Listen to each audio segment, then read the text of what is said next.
Bonjour à tous, merci beaucoup aux organisateurs pour cette invitation. Donc moi je vais pas parler simplement, je ne suis pas un spécialiste de la santé, je suis un spécialiste de l'état social en général, donc avec bien entendu la question de la santé qui joue un rôle tout à fait important à l'intérieur.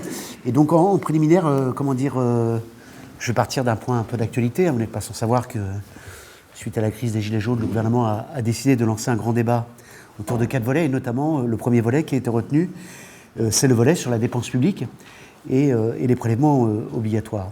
Et mon sentiment sur le sujet, c'est que, sur ce point de la dépense publique et donc des prélèvements obligatoires, on a affaire à un immense paradoxe.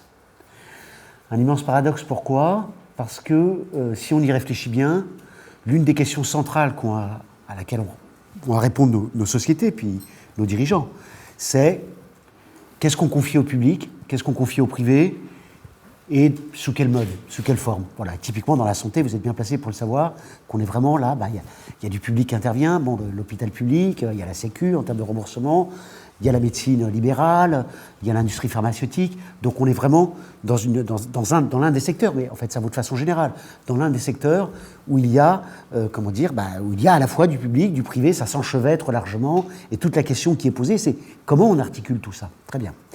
Bon, et donc, si vous voulez, la question centrale, l'une des questions centrales en économie, peut-être la question centrale, c'est celle-ci. Eh bien, paradoxalement, pour traiter cette question, nous ne partons pas, nous ne disposons pas, à l'heure actuelle, je ne désespère pas que ça change un jour, mais nous ne disposons pas des langages élémentaires de discussion qui permettent de poser un débat serein. C'est-à-dire que le débat sur la question de la dépense publique, il est largement tronqué depuis de très longues années, et ce n'est pas spécifique à la France, c'est de façon générale. Et avant de voir pourquoi il est tronqué, comment on peut essayer d'y voir plus clair, je pense que ça témoigne, ce fait qu'on ait un débat tronqué, ça témoigne du fait que nous n'assumons pas en fait pleinement le fait que nous vivons dans des économies mixtes. En fait, nous vivons dans des économies mixtes. Je vais m'employer après à vous le démontrer à quel point le pôle du public est important à certains égards, mais nous ne l'assumons pas comme tel.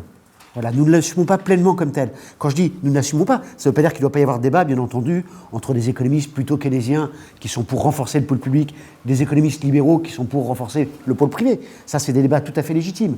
Mais ce qui est important dans ce débat, c'est a priori en amont de ce débat, y compris pour éclairer les citoyens, c'est qu'on s'accorde sur le fait que 2 plus 3, ça fait 5, parce que ça, a priori, les économistes et puis tous les citoyens sont d'accord pour dire que 2 et 3, ça fait 5.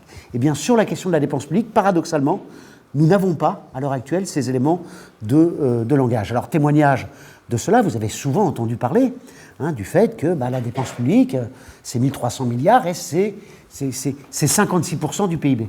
Vous avez entendu ce chiffre, enfin, j'imagine pour la plupart d'entre vous, c'est un chiffre qu'on nous ressasse en permanence, alors qu'il n'est pas complètement faux en lui-même.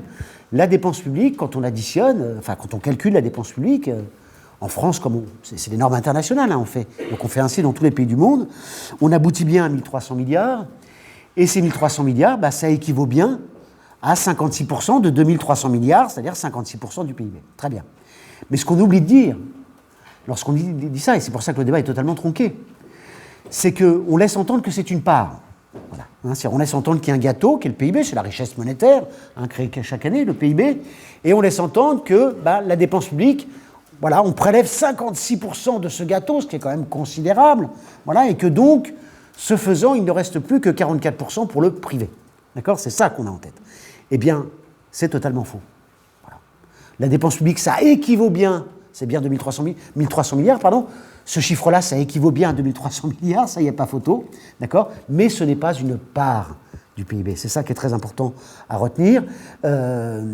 Notre président de la République, mais ce n'est pas du tout pour le charger, parce que ce n'est pas du tout le premier à faire ce genre de méprise, à commettre ce genre de faute, à l'occasion de la présentation de ses vœux, qui était relativement long, il n'a cité qu'un seul chiffre, qu'un seul et unique chiffre. Il a dit « Nous consacrons chaque année pour les dépenses de fonctionnement et d'investissement de la sphère publique plus de la moitié des richesses que nous créons chaque année. » Voilà la phrase exacte. Eh bien, c'est faux. C'est faux. Alors c'est d'autant plus faux parce que là, lui, il ne cite que les dépenses de fonctionnement. Dépenses de fonctionnement, je vais y revenir après, c'est les salaires, enfin c'est ce qui sert à payer le travail productif des administrations publiques, d'accord? Puis dépenses d'investissement, c'est 80 milliards. Hein. Quand on additionne les dépenses de fonctionnement et les dépenses d'investissement, il suffit d'aller sur le site de l'INSEE, on n'est pas à 56% du PIB, là pour le coup, on est bien en dessous. Donc il a oublié un gros morceau. Bon. Mais donc vous voyez que sur cette question-là, et c'est pas du tout pour jeter la pierre au président, parce que je vous dis, l'idée que la dépense publique, c'est 56% du PIB qui reste public, c'est quelque chose qui est très massivement répandu. Alors, comment faire pour y voir plus clair? Alors, en fait, pour y voir plus clair, il faut comprendre que dans la dépense publique, on additionne plein d'éléments. C'est pas infondé de le faire, hein. C'est pas du tout infondé. On additionne des éléments très très disparates, et ensuite on réfère ça à une grandeur, qui est le PIB, pour faire des comparaisons dans le temps, des comparaisons internationales. C'est pas du tout infondé de procéder ainsi. Là où il y a méprise, hein, et là où on perturbe considérablement le débat public, c'est quand on laisse entendre justement qu'on raisonne en termes de part, on va voir les conséquences pour la suite. Alors en fait, qu'est-ce qu'il y a dans la dépense publique? Il y a deux premiers volets, qui sont les deux principaux volets de la dépense publique. Le premier volet, c'est ce qui sert à payer les services publics non marchands. D'accord? Donc, on ne parle pas là des entreprises publiques, EDF, etc. Ça ne vit pas de l'impôt, hein, principalement, EDF, la SNCF, etc. Donc, le premier volet de la dépense publique, qui n'est pas le plus gros d'ailleurs, c'est ce qui sert à payer les services publics marchands. Alors, les services publics non marchands, pardon. Et donc, alors attendez, parce que je ne suis pas sur ce type de format d'habitude. Comment on fait pour faire le grand écran? Là, c'est là, j'imagine. J'y suis. Bon. Donc voilà, donc. Premier volet, donc les services publics non marchands, on va voir que dedans, on peut distinguer ce qu'on appelle les services publics individuels, typiquement la santé, hein, l'hôpital public, d'accord? Individuel dans le sens où on peut dire c'est telle personne, c'est tel ménage, c'est tel patient qui en bénéficie et pas tel autre, d'accord? Et puis les services publics collectifs, bon bah là c'est l'armée, la police, la justice, Bercy, tout ça, ça bénéficie à l'ordre social en général, donc on ne peut pas dire que c'est tel ou tel citoyen qui bénéficie de l'armée ou de la justice. Bon, donc premier volet de la dépense publique, les services publics. Très bien. Et puis, le second volet, ce sont les prestations sociales, entendu au sens large, hein, c'est-à-dire les prestations et transferts sociaux.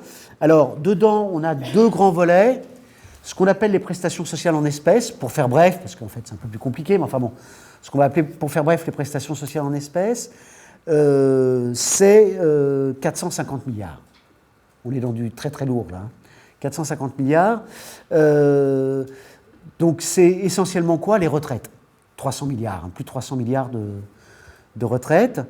Et puis vous avez aussi dedans le RSA, 11 milliards. Quand on interroge les Français sur citez-nous une prestation sociale, généralement ils citent tout de suite le RSA, hein, ou les allocations chômage ou les allocations familiales. C'est-à-dire ils citent plutôt des petits morceaux. Enfin 11 milliards c'est pas rien, enfin, ils ne citent pas les retraites. Les retraites c'est plus de 300 milliards. Bon bref, donc il y a les prestations sociales en espèces, donc les retraites, les allocations chômage, les allocations familiales, les minima sociaux. Pourquoi on dit en espèces? Parce qu'avec ces sommes, les ménages ont le droit d'en disposer comme ils le souhaitent, d'accord, de faire ce qu'ils veulent. Très bien. Et puis il y a ce qu'on appelle les transferts sociaux en nature marchande, de produits marchands, c'est-à-dire, et donc ça met en jeu un volet hein, de la santé, qui est tout ce qui concerne le remboursement des consultations de médecine libérale, hein, le remboursement des médicaments, bon, puis aussi les allocations logement. Hein, alors tout de suite une petite remarque, il faut savoir que la santé, preuve sans doute que la santé c'est vraiment un secteur nodal. En fait, dans tous les éléments que je vais vous citer, elle est un peu éclatée dans tous les domaines. Hein, il y a de la santé dans les services publics individuels, c'est l'hôpital public, d'accord. Il y a de la santé dans les prestations sociales en espèces, en fait, il n'y en a qu'un tout petit bout, c'est les indemnités journalières au titre de la maladie. Avec vos indemnités journalières au titre de la maladie, vous pouvez faire ce que vous voulez, comme avec votre salaire, puisque ça remplace votre salaire. Et puis, vous avez les remboursements. Enfin, les deux gros volets sont ici, hein, hôpital public, et puis remboursement des médicaments et des consultations de médecine libérale. Très bien. Alors, quelques mots donc sur ces deux volets. Donc, les services publics. Là, on est dans l'approche production. Alors là, on peut raisonner en termes de PIB. D'accord? Le PIB, c'est une... Oui, pardon. Oui.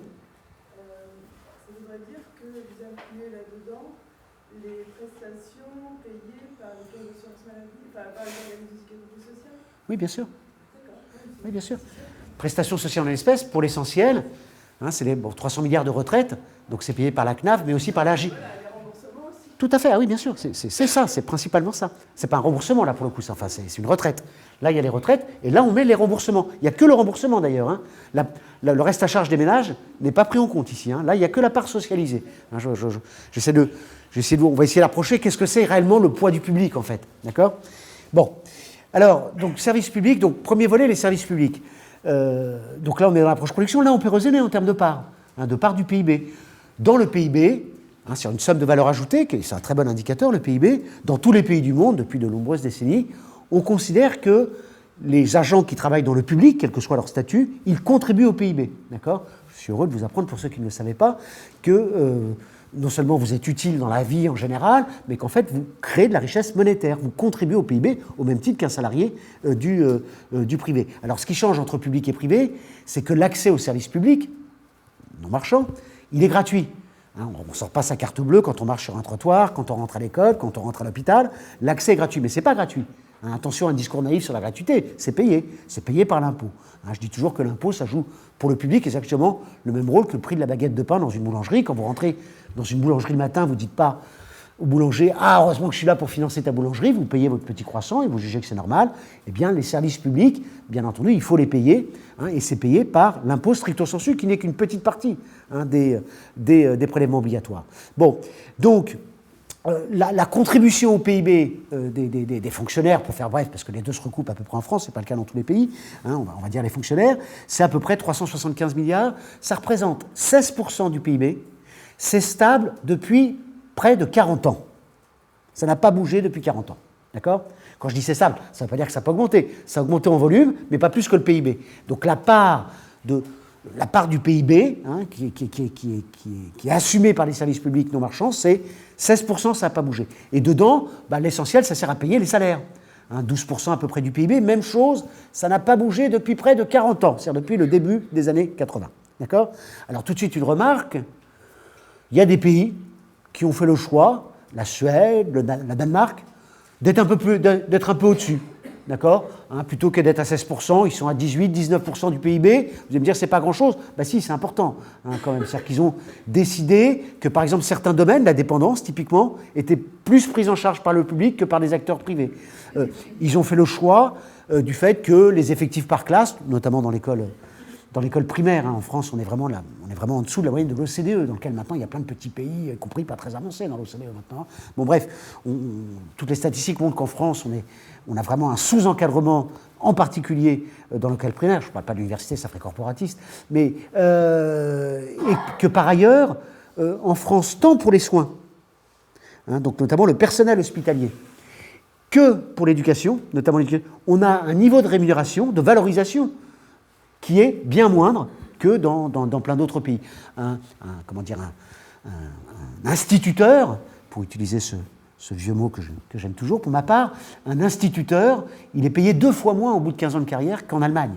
D'accord ? Bon, très bien. Et le personnel hospitalier en France, notamment le personnel, les infirmières, les aides-soignantes, elles aussi, quand on fait des comparaisons internationales, on s'aperçoit que c'est pas merveilleux, quoi. Hein. Voilà. D'où le problème d'attractivité, y compris de certaines de ces professions. Donc voilà. 16% du PIB, si on passait à 18, est-ce que ça serait... Oui, je veux dire, il n'y a pas besoin d'idolâtrer Kim Jong-un pour considérer qu'on pourrait parfaitement passer à 18 sans que, voilà, hein, compte tenu des besoins qui existent, notamment dans les hôpitaux. Très bien. Alors, il faut savoir que cette production, on la retrouve du côté de la demande. Hein, ce qui est produit, on le retrouve du côté de la demande. Hein. C'est une des vertus du PIB comme indicateur, c'est qu'on arrive exactement au même chiffre, approche production, approche demande ou approche revenu. C'est pour ça que c'est un superbe indicateur. Bon, qu'il faut compléter pour répondre aux questions écologiques, etc. Mais je pense qu'il faut éviter le tir au pigeon contre le PIB qu'on voit souvent... qu'on voit souvent se faire, qui est d'une facilité, à mon avis, pas très intéressante. Bon, bref. Donc voilà, ce qui est produit est consommé, en fait, d'accord, hein, donc un patient, on peut dire, voilà, le ménage qui consomme des services de santé, eh bien, on considère que ça rentre dans sa consommation. Alors, on va voir que c'est très important, parce que ça joue un rôle considérable dans la réduction des inégalités. Très bien. Deuxième volet, les prestations sociales. Donc, je vous l'ai dit, il y a deux volets. Donc, les prestations sociales en espèces, 450 milliards. dans lequel il y a un tout petit bout de santé, les indemnités journalières, enfin l'essentiel ce sont les retraites, et puis les transferts sociaux en nature marchand, donc là il y a la moitié à peu près qui sont des dépenses de santé, donc c'est les remboursements des médicaments et des consultations de médecine libérale. Très bien. Alors partant de là, on va pouvoir voir un peu le degré de socialisation. Ce que j'essaie de faire comprendre, c'est que en fait la dépense publique, on l'appréhende mal, soit on l'hypertrophie, on dit ouais, c'est 56% du PIB, il reste que 44% pour le privé, ce qui est complètement stupide. Soit on a tendance à la sous-estimer. Alors un petit mot en amont sur les fameux 44%, il faut savoir que quand on calcule, si on s'amuse à calculer, je m'étais amusé à le faire, la dépense privée, comme on calcule la dépense publique, eh bien on arrive à plus de 200% du PIB. Vous avez bien compris que ça n'a pas de sens. D'ailleurs, on ne le fait jamais. D'accord ? Parce que si un gâteau à mon avec une part qui est de 200%, ça n'a pas de sens. D'accord ? Voilà. Donc ça montre bien que la dépense publique, ce n'est pas une part du PIB. Bon. Donc, si on veut raisonner en termes de part du PIB, approche production, c'est 16%. Voilà. D'accord ? Il y a 16% de la production qui est assurée par les fonctionnaires et donc il faut bien payer. D'accord ? Donc, notamment les salaires. Bon. Très bien, je vous passe sur la ligne d'en dessous. C'est quand même pas rien. Ça représente à peu près 30% de la production, de la valeur ajoutée des seules sociétés non financières, si on met de côté les sociétés financières, les ménages, etc. Donc c'est quand même pas rien, enfin voilà, mais c'est pas non plus bon. Et si on met en plus les entreprises publiques, d'accord, la SNCF, EDF, etc., qui ne vivent pas de l'impôt, et qu'on les enlève d'ici, pour le coup, parce que normalement elles sont ici, on arrive quand même à 36-37%, d'accord ? Donc c'est quand même pareil. On était à 80% en 82 suite aux nationalisations. Bon, ensuite, ça a beaucoup baissé. Bon, du point de vue de l'approche demande, qu'est-ce qu'on peut dire ? C'est qu'en fait, en France, comme dans plein de pays développés, bon, pas l'Allemagne, puisqu'elle une bonne partie de sa production va à l'exportation, mais c'est tout à fait singulier. Très bien, mais enfin, dans la plupart des pays au monde, aux États-Unis comme en France à peu près, on a 80% en fait des débouchés, c'est de la consommation. D'accord ? Attention, en mettant la consommation de services publics. D'accord ? C'est en comptant large. Très bien, c'est 80%, et l'investissement, c'est à peu près 20%. Eh bien, en fait, ce qu'on peut montrer facilement, c'est qu'en France, la moitié de la consommation globale est portée directement ou indirectement par de la dépense publique. D'accord ? Donc on vit vraiment dans des économies mixtes.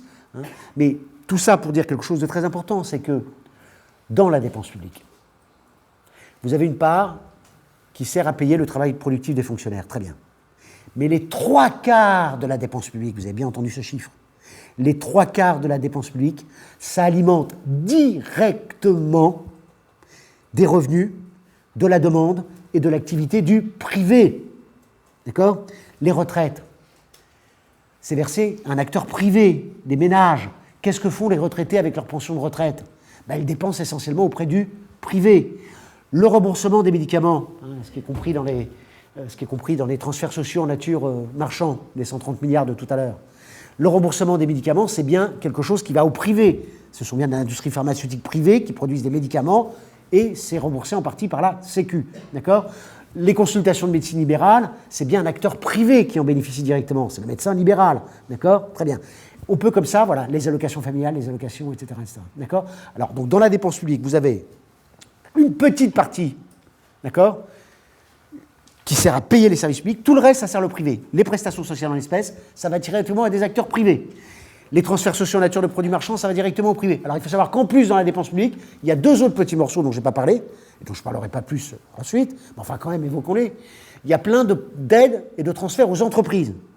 Les aides à la rénovation des logements pour les ménages, d'accord, etc. Les aides aux entreprises, le CICE, il faut savoir que pour la petite histoire, le CICE est intégralement comptabilisé dans la dépense publique. Alors c'est un peu bizarre, parce qu'en fait le CICE, la plupart du temps, ça se traduit par le fait qu'il y a moins de recettes fiscales pour l'État, puisque le CICE, c'est un allègement, une réduction de l'impôt sur les sociétés en fonction de votre masse salariale, qui est compris entre 1 et 2,5 fois le SMIC. Mais parfois, le CICE donne lieu à effectivement un chèque de l'État pour les entreprises qui ne font pas de bénéfices, ou inférieur au CICE qu'elles devraient toucher. Là, dans ces cas-là, le Trésor public fait un chèque aux entreprises. Eh bien, comme parfois le CICE donne lieu à un chèque effectif du Trésor public, par convention, on comptabilise la totalité du CICE dans la dépense publique, y compris d'ailleurs en impôts, enfin je vous passe les détails, d'accord? Bon, enfin au-delà du CICE, vous avez plein, vous avez plein d'aides aux entreprises. Alors après, le dernier poste, c'est les intérêts de la dette, bon mais ça on s'en moque, les intérêts de la dette c'est 40 milliards de la dette publique, c'est rien du tout, c'est 2% du PIB, puis en fait quand on y réfléchit bien et quand on regarde, donc vous voyez bien qu'on est bien là. Si on va au bout de votre raisonnement, ce ne serait pas l'école qu'on paierait, mais ce serait l'instituteur qui enseigne devant les enfants, et bien qu'il soit fonctionnaire, le salaire qu'il perçoit alimente un individu privé. Bon, mais malgré tout, c'est un fonctionnaire, vous voyez ce que je veux dire, c'est un service public. D'accord, mais c'est... Tout à fait. Oui, non mais c'est pas... D'accord, mais son activité, oui j'entends, non mais tout à fait. Sur votre raisonnement, si vous permettez, un petit peu extrême. Très bien. Il faut du débat, c'est très bien. Voilà. Moi, ce que j'essaie de faire comprendre, c'est que, il y a le débat après, si j'ai bien compris. Bon, donc, les intérêts de la dette, on dit toujours les intérêts de la dette, c'est 100% du PIB. Enfin, le poids de la dette, c'est 100%. Bon, là aussi, on voit bien que ce n'est pas une part du PIB. Vous avez bien compris que, heureusement pour les Japonais, parce qu'ils sont à 250%, ils seront obligés de se faire harakiri. Si le poids de la dette était de 250% de la richesse qu'ils créent chaque année, le poids maximum de la dette publique, c'est les intérêts de la dette. D'accord, c'est 2% du PIB. Et en fait, quand on y réfléchit bien, en fait, le poids réel de la dette publique en France comme ailleurs, il est largement négatif. Pourquoi? Parce que chaque année, il y a plus d'argent qui rentre grâce à la dette dans les caisses publiques qu'il n'en sort. C'est-à-dire, qu'est-ce qu'a fait l'agence France Trésor pour aller vite, de côté sur les emprunts à court terme? Elle a remboursé 40 milliards d'intérêts qui arrivaient à échéance l'année dernière. Elle a remboursé à peu près 100 milliards de capital qui arrivait à échéance. Qu'est-ce qu'elle a fait pour payer ces 140 milliards? Elle a emprunté près de 200 milliards. C'est-à-dire qu'en fait, elle emprunte pour rembourser, elle fait courir sa dette, ce que fait n'importe quel État, n'importe quelle grande entreprise. C'est pas du tout gênant, d'autant que les États, c'est pas des ménages. Les ménages, passé un certain stade, vous êtes obligé de rembourser votre dette parce qu'on est mortel. L'État, lui, il est immortel, donc il faut faire courir comme ça indéfiniment sa dette. C'est ce qu'il fait historiquement. Attention, ça ne veut pas dire qu'il ne peut pas y avoir des excès d'endettement. Je dis toujours à mes étudiants, la dette, c'est comme le chocolat. C'est génial, c'est une superbe invention de l'humanité, ça permet de lancer des activités, mais il peut y avoir des excès de chocolat. D'accord? Bon, très bien. Alors, donc là, je vais rapporter, si vous voulez, pour voir un peu l'ampleur de la socialisation de nos économies, à quel point nous vivons dans des économies mixtes. Je rapporte, les prestations sociales et tous les transferts en nature, d'accord? Donc je prends en compte, si vous voulez, tout ce qui est prestations sociales, les transferts sociaux en nature marchand, et puis les services publics individuels. Je ne prends pas en compte la consommation de services publics collectifs, d'accord? Je ne l'intègre pas, d'accord? Donc je mets ça de côté. Donc si je l'intégrais, on en serait au-dessus. Et là, j'essaie de voir, je rapporte ça à ce qu'on appelle, c'est une nomenclature qu'utilise l'ONU, enfin l'OCDE, c'est une nomenclature internationale. Je rapporte ça à ce qu'on appelle le revenu disponible brut ajusté. Alors c'est quoi le revenu disponible brut ajusté? Le fameux RDBA. C'est quoi le revenu disponible? Le RDB, ce qu'on appelle le RDB, c'est le pouvoir d'achat. D'accord? C'est le pouvoir d'achat des ménages. D'accord? Le pouvoir d'achat des ménages, c'est quoi? C'est les revenus primaires, les salaires, les revenus du patrimoine. On enlève les impôts directs que vous payez, pas la TVA. On enlève les impôts directs, l'impôt sur le revenu, la CSG, etc. Et on rajoute, quand on calcule le pouvoir d'achat des ménages, les seules prestations sociales en espèces. C'est-à-dire les retraites, les allocations au chômage, familiales, etc. D'accord? On en reste là. Et là, on fait le pouvoir d'achat. Eh bien, dans tous les pays du monde, depuis 1995 en particulier, l'ONU a dit, bon, mais quand même, ça serait bien de rajouter aux revenus des ménages. Les ménages, ils consomment aussi, de façon plus ou moins importante selon les ménages, ils consomment aussi de l'éducation et de la santé. Et en plus de ça, on peut voir quel ménage on consomme ou pas. Donc ensuite, on peut faire des calculs sur les inégalités. Donc on va calculer ce qu'on appelle un revenu disponible brut ajusté, c'est-à-dire où on ajoute au pouvoir d'achat les transferts sociaux en nature marchand que je vous ai évoqués tout à l'heure, la consommation de médicaments, la consultation de médecine libérale, et la consommation de services publics individuels. D'accord? Hôpital public, éducation. Très bien, on calcule le RDBA. Et là, donc, je vous ai rapporté, alors attention, là non plus, on n'est pas dans une part. On se rapproche de la part, mais on n'est pas complètement dans une part. Parce qu'il faut savoir que sur les prestations sociales en espèces, en particulier, on peut payer des impôts. D'accord? On peut payer des impôts que là, je n'ai pas déduit. Les retraités peuvent payer des impôts. Vous voyez ce que je veux dire? Bon, très bien. Donc, on se rapproche de la part, mais on n'y est pas complètement. D'accord? Bon, malgré tout, qu'est-ce qu'on s'aperçoit? C'est qu'en France, quand on fait la somme de toutes les prestations sociales en espèces et des transferts sociaux, en nature, d'accord? Eh bien, on arrive à près de 45% du RDBA. C'est-à-dire la masse des prestations sociales, plus des transferts sociaux en nature, ça fait 47% du revenu global. D'accord? C'est quand même colossal. Il y a des pays où on est au-dessus, les pays scandinaves, et il y a des pays où on est en dessous. Alors, tout de suite, une remarque sur les pays où on est en dessous. Ça a été évoqué dans l'introduction, les dépenses de santé, structurellement, elles augmentent. pour des raisons évidentes. De toute façon, c'est plutôt une bonne chose. Hein. Dans tous les pays du monde, plus un pays est riche, globalement, plus il consacre pour sa santé. Hein. C'est plutôt... Voilà. Bon. D'ailleurs, petite parenthèse, on pourrait s'interroger sur pourquoi dans le débat public, quand les dépenses pour l'automobile augmentent, c'est bon pour l'économie, quand les dépenses de santé augmentent, c'est pas bon. Pourquoi quand l'emploi augmente en général, c'est bien, mais quand l'emploi dans l'hôpital public augmente, c'est pas bien? Pourquoi? C'est bizarre comme... Bon, parenthèse fermée, mais qui fait peut-être écho à ce que j'essaye de vous dire ici. Alors, il y a des pays où le poids du public est plus faible. Il existe dans tous les pays du monde, hein, j'insiste sur ce point. Dans tous les pays du monde, il y a de la protection sociale, il y a des services publics, il y a du droit du travail, et il y a d'ailleurs des politiques économiques, ce que j'appelle les 4 piliers de l'État social, qui, mis bout à bout, font qu'on est... C'est la révolution du XXe siècle, en fait. Dans tous les pays du monde. Aux États-Unis, il y a de la protection sociale, contrairement à ce qu'on entend parfois. D'accord? La retraite publique est très importante aux États-Unis. C'est le principal budget civil. Vous allez dire, monsieur, il y a des fonds de pension. Oui, les fonds de pension, ça gère la complémentaire. D'accord? Donc ça gère tout de suite des sommes colossales. D'accord? Mais 80% des retraités américains vivent majoritairement avec leur retraite publique. Bon, le pays le plus socialisé au monde en matière de santé, bah, c'est le Royaume-Uni avec le NHS. Hein, puisque la médecine libérale n'existe pas comme en France, vous allez voir de l'emploi public. Très bien, bon, pour aller vite. Bon, donc qu'est-ce que ça veut dire? Je précise. En fait, il y a des pays qui ont fait le choix, tout à fait légitime, de dire, bah tiens, l'éducation, la santé, la retraite, je fais faire prendre ça en charge de façon plus ample par le privé. Voilà. Le public existe, mais voilà, je recours plus au privé. Et donc, bien entendu, ça signifie quoi? Ça veut dire que la dépense publique est plus faible, bien entendu, certains postes de dépense publique, et donc la dépense publique globalement est plus faible, et les prélèvements obligatoires sont plus faibles, bien entendu. Mais la bonne question qu'il faut se poser au niveau macroéconomique, bien entendu, puis après il faut décliner ça, c'est important, à l'échelle sectorielle, à l'échelle des domaines, etc., à l'échelle de la santé, les différents domaines de la santé, enfin bref, c'est qu'est-ce qui est le plus efficace? Qu'est-ce qui est à la fois le plus juste et le plus efficace? Est-ce que c'est plus juste que la santé soit prise en charge par le privé? Et si oui, quel poste est là ou non? Même chose pour l'éducation, même chose pour la retraite. Et alors là, on n'a pas le temps de rentrer dans le détail, mais ce que montrent quand même fréquemment, pas tout le temps, mais ce que montrent fréquemment les études internationales, domaine par domaine, la retraite, la santé, etc., c'est que les pays qui recourent plutôt plus au privé, d'accord? Eh bien, ça veut dire quoi? Les prélèvements obligatoires sont plus faibles, mais les prélèvements privés sont plus élevés. À la fin de chaque mois, dans les entreprises américaines, parce qu'en fait, les Américains, pour l'essentiel, la plupart d'entre eux, ce n'est pas eux individuellement qui s'assurent auprès de la santé, hein. C'est par leur contrat d'entreprise. En fait, quand vous êtes embauché dans une entreprise américaine, vous regardez quelle est la couverture santé qui est assurée par l'entreprise privée. D'accord? Bon, il y a de la santé publique aux États-Unis, hein. Medicare pour les pauvres, Medicare pour les plus de 65 ans. Ça fait quand même la moitié des dépenses de santé américaines. D'accord? C'est quand même pas rien. Mais enfin, la moitié, c'est privé. Hein, et la majorité des Américains n'ont pas accès à la couverture santé publique, puisqu'ils sont ni vieux ni pauvres. Très bien. Et donc, ils ont recours à des systèmes privés par leur entreprise, pour l'essentiel. Ça veut dire quoi? Ça veut dire qu'à la fin de chaque mois, l'entreprise paye moins de prélèvements obligatoires, mais elle paye plus de prélèvements privés. D'accord? C'est quasiment obligatoire, c'est un contrat qu'elles ont passé avec leurs salariés, avec la compagnie d'assurance, même chose pour les fonds de pension, etc. Mais ça ne rentre pas dans les prélèvements obligatoires, tout comme vos dépenses, vous, de assurance auto, assurance habitation, qui est de facto obligatoire, ça ne rentre pas dans les prélèvements obligatoires, puisque ça va au privé. Bon, très bien, question qui se pose. Au final, quel est le plus juste et le plus efficace? Eh bien, en matière de santé, de retraite, d'éducation, ce que nous montrent les statistiques internationales ici, c'est que généralement, le privé, hein, je dis bien généralement, je reste prudent, mais généralement, le privé est plus coûteux.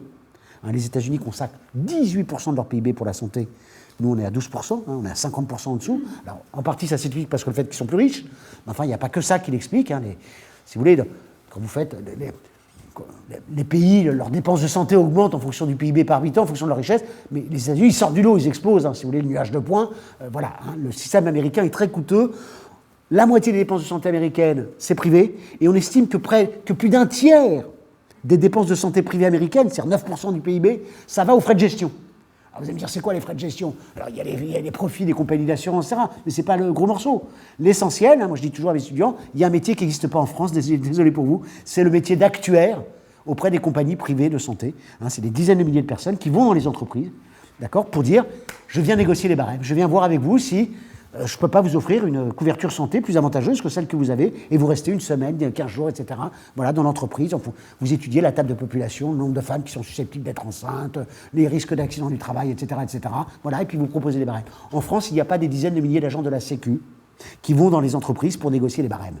C'est les mêmes pour tous, ça coûte moins cher. Voilà. Bon. Et je vous rappelle qu'aux États-Unis, l'espérance de vie, alors il n'y a pas que, il y a des problèmes spécifiques, l'obésité, etc., mais enfin l'espérance de vie est inférieure de 3 ans à celle de la France. Hein, l'espérance de vie à la naissance. Hein, donc les performances américaines en matière de santé, pour un système plus privé, ne sont pas au rendez-vous. Même chose pour les retraites, etc. Bon, voilà, je pense que c'est aussi comme ça qu'il convient de... Bon, vous avez bien compris que je suis un keynésien, hein, donc je suis plutôt très bien. Bon, alors, maintenant, pour arriver à un raisonnement en termes de part, et pour voir l'ampleur de la socialisation, d'accord ? Et là, pour le coup, les libéraux, y compris, peuvent prendre appui sur ce que je dis, pour dire, non, mais on a été trop loin. Regardez ce que dit Rameau, non, mais ça va pas. Regardez le chiffre que là, je vous donne. Et là, on est en termes de part. La ligne rouge, là, la ligne bleue, pardon, ce sont les salaires nets. Les salaires nets que touchent les salariés, d'accord ? Donc on a enlevé les... Alors, bon bref, les salaires nets, d'accord ? Hein, on n'enlève pas les impôts directs, hein, donc on ne tient pas compte du prélèvement à la source. Là. Bon, très bien. Enfin, il y a toujours marqué salaire net sur votre fiche de paye, y compris avec le prélèvement à la source, donc ça ne change rien. Bon, donc il y a les salaires nets, ce que touche le salarié à la fin du mois. Et la ligne rouge, ce sont toutes les prestations et transferts sociaux, d'accord ? Toutes les prestations, d'accord ? Bon. En dessous, qu'est-ce qu'il y a ? Il y a là, la ligne bleue tout en bas, là, c'est les revenus de la propriété du capital net, c'est essentiellement la revenu, là, en l'occurrence, la revenu des titres financiers, de la propriété financière. Et là, la ligne verte, c'est ce qu'on appelle l'EBE, c'est l'excédent brut d'exploitation, ce sont les profits, d'accord ? Et les revenus mixtes, c'est les entrepreneurs individuels. Il y a 10% des gens qui bossent en France qui sont entrepreneurs individuels, d'accord, encore, 12%, d'accord, voilà, donc les avocats, les auto-entrepreneurs, etc., bon bref, et eux, on dit qu'ils touchent un revenu mixte, parce que c'est comme si ça rémunérait en partie leur travail et puis leur capital, d'accord, donc bon, très bien. Bon, alors, chute de l'EBE sur longue période, bon, bah ça, c'est la chute on avait près de la moitié de la population qui était agriculteurs, artisans, commerçants à l'issue de la Seconde Guerre mondiale. Donc, chute, voilà, depuis ça se stabilise autour de 15%. Les revenus du capital financier, ça augmente, c'est pas rien, ça double, d'accord, mais enfin, on reste quand même globalement sur les masses financières globales à 5%. Bon, si on fait des calculs sur les inégalités, vous avez bien compris que pour les 10% les plus riches ou les 1% les plus riches, le poids de ces revenus est beaucoup plus important que pour les 10% les plus pauvres, ils n'existent pas. Mais passons. Moi, je m'intéresse vraiment à la dimension, là, macro. Eh bien, depuis le milieu des années 80, la masse des prestations sociales et des transferts sociaux est supérieure au salaire net. On vit bien dans les économies mixtes, c'est considérable. Hein, c'est absolument considérable. D'accord ? Il n'y a pas photo. D'accord ? Bon, on peut faire un autre calcul très rapidement. Si je mets tous les revenus mixtes des entrepreneurs individuels, même s'il y a une partie qui rémunère le capital, peu importe, je gonfle le chiffre, je mets ça avec les salaires, donc j'appelle ça les revenus directs du travail, d'accord ? À la fois les salaires nets et voilà, et puis de l'autre côté, je mets que les profits, d'accord ? Donc le profit du capital financier, mais aussi les profits liés à la propriété immobilière, hein, c'est-à-dire les loyers, hein, notamment, on appelle ça les profits pour les ménages qui sont propriétaires de leur logement. Bon, et bien en fait, depuis la crise de 2008, la somme des prestations et transferts sociaux à nouveau est supérieure aux revenus directs du travail. D'accord ? On vit dans les économies. Dans les autres pays, il y a des pays où c'est au-dessus, il y a des pays où c'est en dessous. Mais dans tous les cas, même aux États-Unis, on est à plus d'un tiers. D'accord ? Hein, on est à un tiers, donc c'est absolument considérable. Bon, alors, excusez-moi. Quelques mots pour conclure. Je dois terminer à quelle heure là ? J'ai pas fait attention. Là, la police. J'ai encore un quart d'heure là ? Ah, génial. Super. Bon, très bien. Alors, donc l'État social, c'est énorme en fait. Hein, c'est énorme. Alors, on entend souvent dire que ça réduit plus les inégalités. D'accord ? Si vous voulez, plus précisément, j'ai un peu de temps. On entend souvent le discours sur le thème l'État social. Ça existait durant les 30 Glorieuses, c'était l'âge d'or. Depuis, il y a eu le néolibéralisme. Et donc, le néolibéralisme a remis en cause l'État social. Alors, il en reste quelques bribes, mais enfin, c'est vraiment des queues de comète, quoi, d'accord ? L'État social n'est pas une figure d'avenir. Ce n'est pas une figure du futur, pour reprendre le titre de la conférence. Là. Premier élément. Et puis, deuxième élément, qui conforte un peu le premier, il y a l'idée, l'État social, non seulement c'est une figure du passé, mais preuve que c'est une figure du passé, en fait, il ne redistribue plus grand-chose. D'accord ? Donc, en termes de redistribution, il est plus efficace. Double méprise, à nouveau. Alors, quelques mots sur... donc, je reviens un peu en amont sur l'État social. La définition de l'État social ou État-providence, c'est la même chose, hein, peu importe. Elle n'est pas stabilisée. Elle n'est pas stabilisée, c'est-à-dire que quand vous allez sur sur le site de l'OCDE, sur un moteur de recherche, vous faites état social, vous avez plein de travaux, y compris de recherche tout à fait sérieux, qui sortent, mais la plupart du temps, à mon grand regret, la plupart de ces travaux ne portent que sur la protection sociale. Hein, si on réduit l'état social à un domaine qui est la protection sociale, qui est certes très important, mais un seul domaine. Moi, je vous invite à retenir une définition large de l'état social.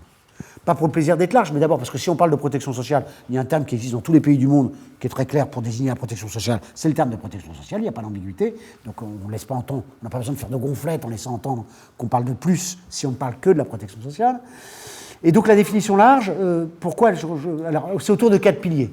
La protection sociale, c'est ce dont je parle principalement aujourd'hui, mais il y a aussi les services publics, d'accord ? Alors, avec parfois des zones de recouvrement, l'hôpital public, typiquement, qui relève à la fois de l'emploi public et de la protection sociale, bien sûr. 3e pilier, le droit du travail. Et puis 4e pilier, auquel je tiens beaucoup, toutes les politiques économiques, macroéconomiques, donc les politiques budgétaires, alors qui mènent en jeu le budget de la protection sociale et les services publics, mais la politique aussi monétaire, industrielle, commerciale, toutes les politiques économiques de soutien à l'activité et à l'emploi.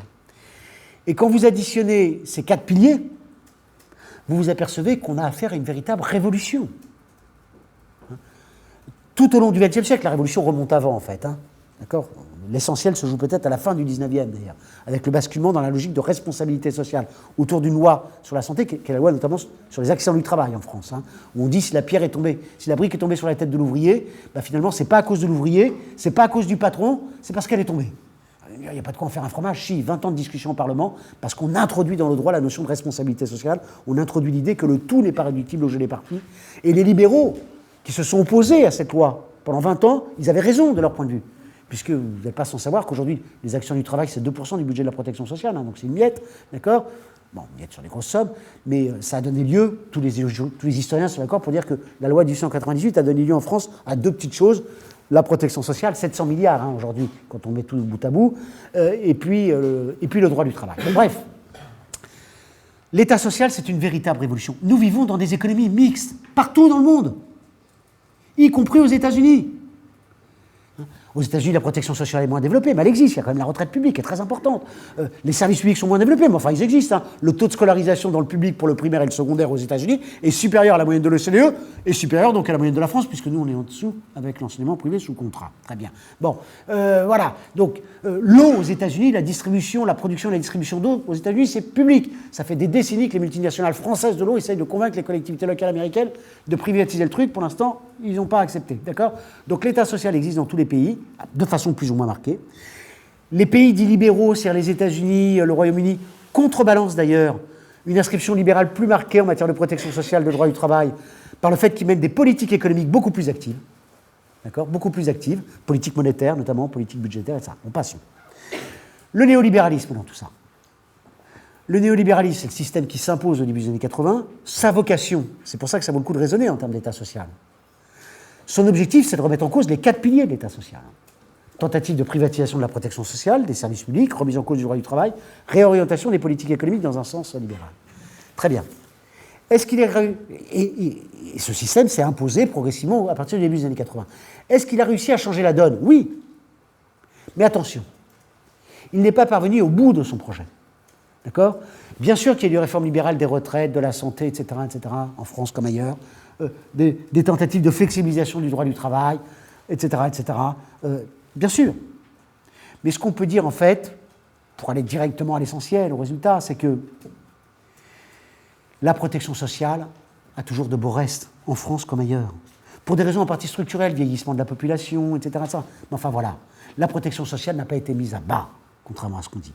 Les services publics n'ont pas été mis à bas. Je vous ai dit, la part de l'emploi public, la part des salaires des fonctionnaires, elle n'a pas bougé depuis 40 ans, mais elle n'a pas baissé non plus. D'accord ? Hein ? Elle n'a pas baissé non plus. Donc, protection sociale, service public, mais même le droit du travail. Le droit du travail, il continue à régir. Vous allez me dire, monsieur, il y a des réformes libérales, etc. Oui, mais enfin, sur le noyau dur. D'accord ? Puis il faut savoir que des mesures au cœur de la loi El Khomri, la remise en cause du principe d'ordre social, qui était, d'accord, qu'on fait beaucoup de polémiques, à juste titre, on s'attaque au principe. Mais enfin, il faut savoir qu'à l'heure où je vous parle, d'accord, les accords de moins-disant social, pour l'instant, il n'y en a aucun, quasiment, qui est signé dans les entreprises. Enfin, que quelques-uns. D'accord, pour l'instant, ce n'est pas appliqué par les entreprises. D'accord ? Bon, passons. Là où le néolibéralisme a été le plus loin, c'est sur certains volets de la politique économique. Là, il a changé la donne. Finance libéralisée, qui mange la politique industrielle, l'industrie de la banque et de la finance, hein, réglementaire. Finance libéralisée, libre-échange, austérité salariale, contre-révolution fiscale. C'est le fait que les riches paient, les taux d'imposition sur les plus riches baissent, à l'inverse de ce qu'on appelait la révolution fiscale. Là, autour de ces 4 volets, plus la privatisation des entreprises publiques, pas des services publics non marchands, mais des entreprises publiques, c'était particulièrement le cas en France parce qu'on avait été très loin en matière de nationalisation, là on peut dire qu'il y a eu changement de donne, et que ces 5 volets, ils ont été appliqués dans tous les pays du monde, avec des calendriers différents, Mais dans tous les pays du monde, on a eu finance libéralisée, libre-échange, austérité salariale, contre-révolution fiscale, privatisation des entreprises. Donc là, il y a eu changement, vous voyez ce que je veux dire, de la donne. Bon. Mais l'État social n'a pas pour autant disparu, premier volet. Est-ce qu'il ne réduit plus les inégalités? Alors on entend souvent ça. Vous avez notamment les travaux tout à fait appréciables de Thomas Piketty puis de son réseau mondial, qui ont été publiés encore il y a maintenant plus de 6 mois, un nouveau rapport mondial sur les inégalités. Quand vous lisez la synthèse, puis même le rapport, si vous n'allez pas dans les annexes, etc., qu'est-ce que vous dit le rapport? Il vous dit, ouais, les inégalités augmentent, et l'État ne peut plus grand-chose, parce que l'actif net de l'État se réduit, voire même est devenu négatif. Bon. Alors, première chose, est-ce que les inégalités augmentent? Oui, les inégalités de revenus primaires augmentent. D'accord? Mais la grosse critique qu'on peut faire à Thomas Piketty, on a échangé, il est d'accord, enfin bref, voilà, c'est que, en fait, dans son rapport, et c'est pas dit explicitement, donc ça c'est pas très bien, en fait, il évacue l'État social. C'est quand même pas top. Vous avez vu ce que je veux dire? On a vu les chiffres précédents, hein. Il évacue le fait que la somme des prestations sociales et des transferts sociaux est supérieure à la somme des salaires nets dans notre pays, d'accord? Alors, si on ajoute les revenus du capital, on est un peu en dessous, mais enfin, voilà, il y a près de la moitié des ressources, d'accord, qui sont constituées de revenus socialisés. À la poubelle, on n'en tient pas compte, d'accord, parce qu'ils bossent sur les déclarations fiscales, où c'est mal pris en compte, d'accord? Bon, mais ça, c'est pas possible, parce que, pour le coup, l'OCDE, qui historiquement est plutôt une institution libérale, mais enfin, quand même, depuis les débuts des années 2000, donc depuis près de 20 ans, maintenant, l'OCDE fait des travaux relativement sérieux sur la question des inégalités. Et qu'est-ce que nous montrent ces travaux, si vous voulez? C'est que, bien sûr que les inégalités de revenus primaires ont augmenté un peu partout dans le monde, de façon plus ou moins marquée. Mais globalement, l'État social, entendu au sens large, c'est-à-dire les prestations sociales en espèces et les transferts sociaux en nature, d'accord, la consommation de services, qui met dedans les consommations de services publics, ça réduit les inégalités de moitié dans le monde entier, d'accord? Et quand je dis de moitié, comment sont réduites les inégalités? C'est pas d'abord par la fiscalité. Quand on pense réduction des inégalités, on pense toujours il faut taxer les riches. C'est l'un des moyens, bien sûr. Et je ne dis pas qu'il ne faut pas le faire plus, hein. Ne me prenez pas sur le sens de mon propos. Mais en fait, dans tous les pays du monde, en France comme ailleurs, c'est pas d'abord en taxant les riches qu'on réduit les inégalités. La taxation, la fiscalité, sur une réduction, ça réduit les inégalités, ça réduit les inégalités à hauteur de 20% dans la réduction globale des inégalités. 40%, c'est grâce aux prestations sociales en espèces. 40%, c'est grâce à la consommation de services publics. D'accord ? 80% de la réduction des inégalités dans tous les pays du monde, ça se fait par la dépense publique et non pas par la fiscalité. D'accord ? Alors, on peut accroître, bien entendu, la part de la fiscalité, mais comment ça se fait par la dépense publique ? On prélève des sommes, on en prélève en partie sur les plus riches, très bien, ok, peut-être qu'il faut sans doute en faire plus, d'accord ? Mais en fait, l'essentiel de la réduction des inégalités, c'est quoi ? On donne de l'argent dans des prestations sociales en espèces qui réduisent considérablement les inégalités, les allocations, notamment les allocations familiales, et les allocations de logement. On sait que ça réduit considérablement là, les inégalités, tout ça. Et des consommations de services publics, santé, éducation. La consommation de services publics réduit considérablement les inégalités. Là, je prends en compte que, justement, les transferts sociaux en nature. Donc, je vous rappelle, un transfert social en nature, c'est la consommation de soins, d'accord ? Donc, dedans, il y a l'hôpital public, et on a tout mis, hein. Il y a l'hôpital public, on a tout regroupé, et les remboursements de consultations de médecine libérale, en médicaments, etc. Et puis, par ailleurs, l'éducation. Eh bien, on s'aperçoit, regardez, là on raisonne donc par quintile, hein, les 20% les plus pauvres, et ici, vous avez les 20% les plus riches. D'accord ? Eh bien, pour les 20% les plus pauvres, les transferts sociaux en nature, c'est-à-dire la consommation de services publics, plus les remboursements des médicaments, etc., ça augmente leur pouvoir d'achat, hein, par rapport à leur pouvoir d'achat initial, le RDB, eh bien, ça l'augmente de 75%. Ça fait quasiment le doublé. D'accord ? Alors que là, ça l'augmente que de 28%. Alors, je veux dire, là, ça augmente pour les riches, que de 14%. D'accord ? Hein, que de 14%. Alors d'ailleurs, une remarque, hein, quand on fait des études sur les inégalités, il faut savoir que dans le premier décile, c'est les 10% les plus pauvres, ou dans le premier quintile, les 20% les plus pauvres, on se méprend souvent sur le sens de ce qu'il y a dans ces pauvres. Il y a des gens qui sont dans la pauvreté depuis longtemps et qui le resteront malheureusement sans doute. D'accord ? Mais il y a pas mal de gens qui sont pauvres provisoirement ici, notamment des jeunes qui se lancent dans la vie. D'accord ? Ils sont pas nés avec une cuillère en argent dans la bouche, d'accord ? Ils n'ont pas un héritage considérable. Bref, voilà, ils n'ont pas touché un héritage. Leurs parents peuvent vivre correctement. Enfin voilà, ils se lancent dans la vie. Ils sortent des études. Ils ont un conjoint qui, lui, n'a pas terminé ses études, encore en emploi précaire. Il y a un gamin qui arrive. Et on raisonne là en termes d'unité de consommation. D'accord ? Ce que ne fait pas d'ailleurs Thomas Piketty dans ses études, où lui, il divise la population par 2, et les enfants, on ne les prend pas en compte. Ce qui est quand même un peu compliqué, puisqu'on sait que la consommation de services publics, notamment par les enfants, est très importante. Bon, et donc, là, on raisonne en termes d'unité de consommation. Hein. Un célibataire tout seul dans un ménage, c'est 1. Avec un conjoint ou un enfant de plus de 14 ans, c'est on compte 0,5 en plus. Puis tous les enfants de moins de 14 ans, c'est 0,3. D'accord ? On prend en compte la composition du ménage. OK ? Bon. Eh bien, en fait, regardez. Vous avez plein de gens qui sont ici pauvres provisoirement, mais qui, à la fin de leur vie, seront peut-être là. Hein. Des étudiants on sort de la fac, on a un conjoint qui ne travaille pas encore, on fait des gamins, on n'a pas beaucoup d'argent provisoirement, mais enfin, finalement, vous voyez ce que je veux dire, au bout d'un certain temps, on a accès au CDI, etc., etc., etc. Et on terminera ici. D'accord ? Donc la population ici est très hétérogène. Quoi qu'il en soit, pour les 20% les plus pauvres ou les 10% les plus pauvres, la consommation de services publics, plus les transferts, plus la consommation ça augmente considérablement les inégalités. Ça augmente considérablement les revenus. Et donc ça réduit considérablement les inégalités. Hein, vous avez bien compris. Hein. Pour les 20% les plus pauvres, la consommation de santé, ça vous concerne directement, ça augmente leur pouvoir d'achat par rapport à leur pouvoir d'achat. Eh bien, cette consommation augmente leurs revenus de 35%. C'est colossal. D'accord ? Donc, on a bien une réduction des inégalités. Bon, je termine sur le dernier point quand on nous dit l'État ne peut plus rien parce que son capital public. Alors, le capital public, on le calcule en rapportant les actifs publics. Hein, le public, il n'a pas que des dettes, il a des actifs, des bâtiments. Vous voyez, des jolis bâtiments, là, ici, vous voyez ce que je veux dire ? Bon, très bien. Et on rapporte les actifs publics, les routes, puis par rapport aux dettes. Alors, c'est vrai que sur longue période, ça a baissé. L'actif net, alors il est positif, hein, d'accord ? C'est-à-dire que chaque enfant qui naît, il n'est pas simplement avec 30 000 € de dette. Vous pourrez dire à vos enfants ou aux jeunes, enfin on peut dire aux jeunes, continuez à faire des enfants, d'accord ? Parce que chaque enfant qui naît, en fait, naît avec 30 000 € de dette dans son couffin, mais enfin les actifs sont supérieurs, et donc finalement il naît avec 3 4 000 € d'actifs nets publics, d'accord ? Bon, ça on peut invoquer cet argument dans le débat comme ça, public, pour faire image. Mais en fait, il est faux, cet argument. Il n'a aucun intérêt. Pourquoi il n'a aucun intérêt ? Parce que les actifs nets, publics, on s'en fout. Quand je dis on s'en fout, ça veut dire quoi ? La dette publique, elle n'est pas du tout gagée sur le fait qu'on va vendre le quadrilatère ici pour payer la dette publique. La dette publique, elle est gagée, sa viabilité sur long terme, elle est gagée non pas sur la capacité à vendre les actifs pour payer la dette, elle est gagée sur le fait que l'État va pouvoir continuer à prélever les impôts. Voilà, parce que c'est comme ça que les recettes des prélèvements obligatoires en général. D'accord ? Donc le critère d'actifs nets qui nous dit simplement que les dettes publiques ont augmenté, à l'instar d'ailleurs des dettes privées qui ont souvent plus augmenté encore, d'accord ? On est dans un régime d'endettement croissant depuis le néolibéralisme des années 80. Bon, voilà. Bon, je termine. Nous vivons dans des économies mixtes. D'accord ? Nous vivons dans des économies mixtes. La dépense publique, je maintiens, on y reviendra sans doute dans le débat, il y en a une petite partie qui sert à payer des agents publics, d'accord ? Donc la sphère publique non marchande, d'accord ? Très bien. Alors bien sûr que les fonctionnaires, après, ils dépensent leur salaire, etc. Mais la première étape, c'est bien les agents publics. Mais les 3/4 de la dépense publique, je pense que c'est un chiffre très important à retenir, ça va directement au privé. D'accord ? Ça va directement au privé. Hein, c'est-à-dire que les retraités, avec leur pension de retraite, ils achètent auprès du privé. Les aides aux entreprises, c'est bien les aides aux entreprises privées. D'accord ? Et donc, je termine sur un point.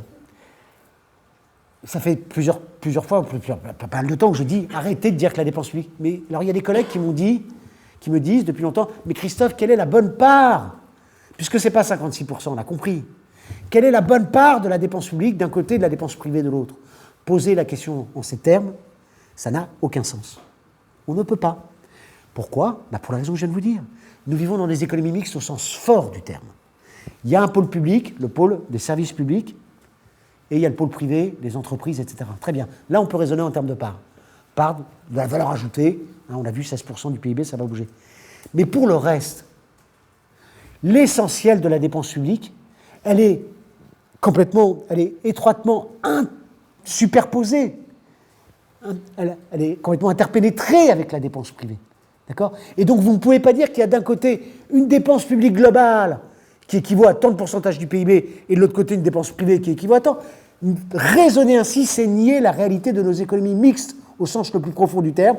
À la fois, il y a un secteur public et un secteur privé. Ça, on peut raisonner en termes de part, on l'a vu au début. Mais pour le reste, pour l'essentiel de la dépense publique, eh bien, ça alimente directement des dépenses privées. Dans la dépense publique, il faut savoir que vous avez notamment les consommations intermédiaires des administrations publiques. Et c'est légitime de les mettre. Consommation intermédiaire, c'est l'achat de fournitures par les hôpitaux, auprès du privé, l'essence dans les voitures des collectivités locales, etc. C'est comptabilisé dans les dépenses publiques, plus de 100 milliards. Mais vous avez bien compris que ce sont des achats directs au privé. Les hôpitaux, ils ne produisent pas du papier, des ramettes de papier ou des stylos. Ils l'achètent auprès du privé, et ainsi de suite. L'investissement public, pareil. L'investissement public, 80 milliards. Vous avez bien compris que l'investissement public, pour l'essentiel, c'est quoi, si on met de côté d'ailleurs la recherche, mais pour l'essentiel, c'est des achats de bâtiments, c'est des commandes auprès des entreprises du BTP. Donc ça alimente directement la dépense privée. Et donc on comprend, je termine vraiment là-dessus, quand on baisse la dépense publique, les effets, c'est quoi ? Les effets, de mon point de vue, keynésien, c'est lesquels ? C'est que non seulement on risque de baisser la sphère publique et donc de ne pas répondre aux besoins en matière d'hôpital, d'éducation, etc. Alors on devrait les augmenter, mais c'est qu'on va jouer contre le privé. On va en fait faire chuter, y compris l'activité du privé, et les pays qui se sont aventurés dans l'histoire à faire cela, de façon radicale, typiquement la Grèce, vous voyez ce que je veux dire, là on a un exemple grandeur nature, et bien résultat des courses, en Grèce, la dépense publique, en volume, elle a chuté, mais ça a entraîné une chute du PIB de 25 points, de sorte que d'ailleurs la dépense publique en pourcentage du PIB, elle n'a quasiment pas bougé. Oui, puisque le dénominateur a chuté. Il faut faire toujours très attention en économie aux effets dénominateurs. Voilà, nous vivons dans des économies mixtes, mais nous ne l'assumons pas pleinement. Et je pense qu'une grande partie de nos difficultés, pour ne pas dire de nos désarrois, provient du fait que nous ne l'assumons pas pleinement. Mais il n'est jamais trop tard pour bien faire. Je vous remercie.